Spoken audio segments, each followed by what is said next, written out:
ওম শরণাগত বিনাশ পরিত্রাণ পলায়নে সর্বশেতি হরিতে হিমালয়নি নমস্তুতে নমস্তুতে নমস্তুতে নমঃ। সবাই তোমার কাছে করম করে প্রার্থনা বা মিনতি করতেছি যে আমাদের তিনবারের প্রধানমন্ত্রী এবং আপসহীন নেত্রী গণতন্ত্রের মা দেশনেত্রী বেগম খালেদা জিয়া রোগাক্রান্ত হয়ে নিজেকে রাখুন, তার আশু মুক্তি কামনায় আমরা সবাই প্রার্থনা করতেছি তিনি যেন সুস্থ সবল এবং নিরোগ হয়ে আমাদের মাঝে ফিরে আসে এবং সামনে যে ইলেকশনকে প্রতিদ্বন্দ্বিতা করতে পারে এই কামনা করি। ওম শান্তি, ওম শান্তি, ওম শান্তি।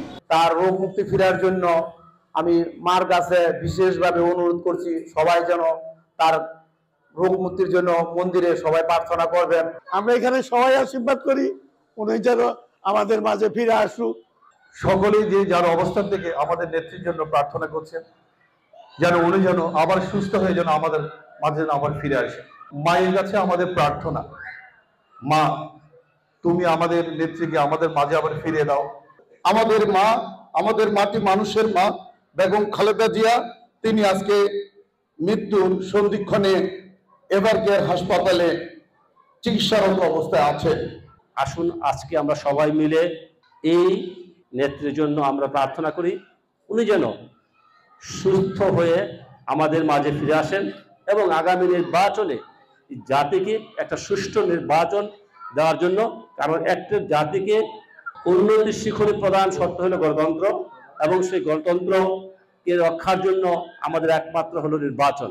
আমরা দেশবাসীকে জানাই সকলে যেন তার নিজ নিজ ঘর থেকে নিজ নিজ মন্দির থেকে তার সুস্থ জন্য প্রার্থনা করে। আমি এটা বলতে চাই, উনি সুস্থ ফিরে আসলে এখানে আমি আমার নিজের দিয়ে আমি দুটা পাটা বলি দিব। উনি গণতন্ত্রের জন্য সারা জীবন সংগ্রাম করেছেন, লড়াই করেছেন, ভোটের অধিকারের জন্য লড়াই করেছেন, যেন সকলের ভোটটা যেন সকলে দিতে পারে। আপসীর নেত্রীর জন্য, গণতন্ত্রের মায়ের জন্য এবং দেশকে গণতন্ত্র ফিরিয়ে আনার জন্য যে সংগ্রাম লড়াই করেছেন, সেই নেত্রীর জন্য সে অজরে কেঁদেছে। সে বলেছে যেন আল্লাহ যেন তাকে সুস্থতা দান করেন, আমাদের মাঝে ফিরে আসেন। এই কথা বলে সে মানে এমন ভাবে কেঁদেছে যে আসলে ভাষায় বলা যায় না। উনি যেন আমাদের মাঝে ফিরে আসেন এবং দেশের হালটা ধরেন। আমরা সেই জায়গা থেকে তাকে ফিরিয়ে আনতে চাই। সেই সুস্থতা যেন আমাদের বরদেশীয় মা তাকে দান করেন। যার যার ব্যথা শেষে ওঠে। আজকে বেগম খালেদা জিয়া খুব সন্নিকটে আছে, তারপরও একটু বলতে হয় সে অল্প বয়সে স্বামী হারা হয়েছে এবং তার একটি ছেলে মারা গেছে, তাও সে আদর করে দেখতে পারে নাই। আরেকটি ছেলে থাকতে কাছে আসতে পারতেছে না। এর চেয়ে ব্যথা কি হইতে পারে মানুষের?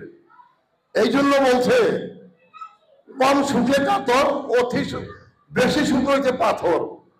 আসলে সে পাথর হয়ে গেছে গা সুখে সুখে।